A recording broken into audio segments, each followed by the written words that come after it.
कहा जाता है कि मृत्यु, प्रलय और समस्या स्थिति देखकर नहीं आती और न ही उनके आने का कोई समय होता है। दुनिया का अंत निश्चित है, क्योंकि भगवत गीता की शिक्षाओं के अनुसार हम निश्चित रूप से यह कह सकते हैं कि जो पैदा होता है उसका अंत भी एक न एक दिन अवश्य होता है। तो दोस्तों, आज की इस वीडियो में हम उन तथ्यों के बारे में बात करेंगे जो पृथ्वी के अंत का कारण बन सकते। ब्रह्मांड में पृथ्वी का निर्माण लगभग 4.5 अरब वर्ष पूर्व हुआ था और अब तक ज्ञात जानकारी के आधार पर पृथ्वी हमारे सौरमंडल का तीसरा और एकमात्र ऐसा ग्रह है जिस पर जीवन संभव है। वैज्ञानिकों के अनुसार पृथ्वी पर जीवन के अस्तित्व को लगभग 3.5 अरब वर्ष हो चुके हैं और तब से लेकर आज तक पृथ्वी ने कई प्राकृतिक और मानवीय आपदाओं का सामना किया है और इन्हीं कारणों से पृथ्वी के अंत की संभावनाओं से इनकार नहीं किया जा सकता। तो हम पहले कारण की ओर बढ़ते हैं। वैज्ञानिकों का मानना है कि आने वाले समय में एक्स नाम का कोई ग्रह पृथ्वी के काफी करीब से गुजर जाएगा और अगर इस दौरान यह पृथ्वी से टकरा जाता है तो पृथ्वी को तबाह होने से कोई नहीं बचा सकता, क्योंकि 1994 में एक घटना हुई थी जब पृथ्वी के बराबर के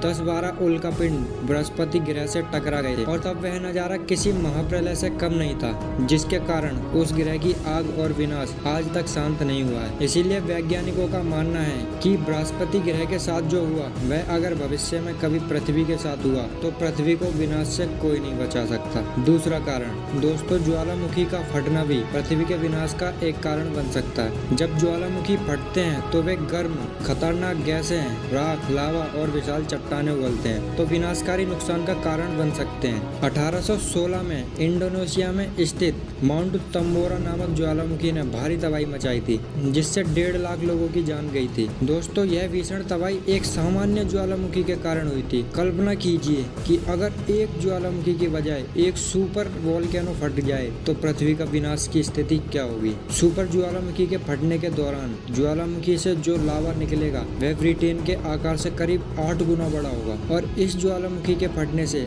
आकाश में घने काले धुएं के बादल बनेंगे जो वर्षों तक सूर्य की किरणों को पृथ्वी पर आने से रोकेंगे, जिससे पृथ्वी से जीवन लुप्त होने लगेगा और पृथ्वी का विनाश शुरू हो जाएगा। तीसरा कारण, रात में तारों को टिमटिमाता देखना किसे अच्छा नहीं लगता, लेकिन क्या आप जानते हैं कि ये टिमटिमाते तारे पृथ्वी के विनाश का कारण भी बन सकते हैं। जी हाँ, जब दो लुप्त होते तारे एक साथ आपस में मिलने लगते हैं तो उनसे एक गामा किरण निकलती है जो इतनी शक्तिशाली और चमकीली होती है कि पलक झपकते ही हमारी धरती को नष्ट कर सकती है। इन दो तारों के मिलन से इतनी अधिक गामा किरणें निकलती हैं कि इनकी ऊर्जा हमारे सूर्य से लगभग 10 अरब गुना अधिक होती है। अगर यह प्रक्रिया हमारी पृथ्वी से 1000 प्रकाश वर्ष की दूरी पर भी घटित होती है ना, तो इस शक्तिशाली किरणों से हमारी पृथ्वी पल भर में नष्ट हो जाएगी। अब हम महाभारत के अनुसार पृथ्वी का अंत कैसे होगा वह जानते हैं। महाभारत में भी कलयुग के अंत में प्रलय का उल्लेख मिलता है। यह प्रलय पृथ्वी पर लगातार बढ़ती के कारण होगा। महाभारत काव्य में लिखा है कि कलयुग के अंत में सूर्य का तापमान इतना बढ़ जाएगा कि